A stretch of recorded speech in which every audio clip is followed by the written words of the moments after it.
यंदाच्या पावसाळ्यात मुंबई तुंबणार नाही असा विश्वास मुंबई महापालिका आयुक्त आणि प्रशासक भूषण गगराणी यांनी आज एबीपी माझाशी बोलताना व्यक्त केला। पावसाळा तोंडावर आल्यानं मुंबई महापालिकेच्या वतीनं मुंबईतल्या नाल्यांमधून गाळ उपशाची कामं सुरू करण्यात आली आहेत। या कामांची गगराणी यांनी आज पाहणी केली। मुंबईच्या जी दक्षिण विभागातील रेसकोर्स नाला, जी दक्षिण विभागातीलच नेहरू विज्ञान केंद्र येथील नाला, धारावी टी जंक्शन येथील दादर धारावी नाला, वडाळ येथील रावळी निम्नस्तर नाला आणि एफ उत्तर विभागातील JK केमिकल नाल्याची पाहणी आयुक्त गगराणी यांनी केली।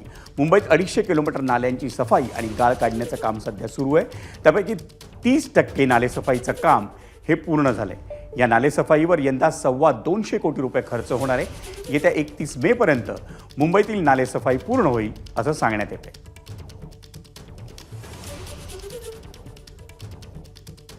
साधारणतः 250 किलोमीटरचे जे आपले नाले आहेत त्याच्यामध्ये 30% काम आता पूर्ण झालेलं आहे आणि वेळापत्रकाप्रमाणे चालू आहे। पावसाळा सुरू व्हायच्या अगोदर आपले सगळे नाले मुंबईमधले स्वच्छ होतील। यावेळेला AI तंत्रज्ञानाचा वापर करावा अशा सूचना आम्हाला माननीय मुख्यमंत्र्यांनी दिल्या होत्या। जसं की आपण यापूर्वीसुद्धा माहिती तंत्रज्ञानाचा उपयोग केला होता महापालिकेने।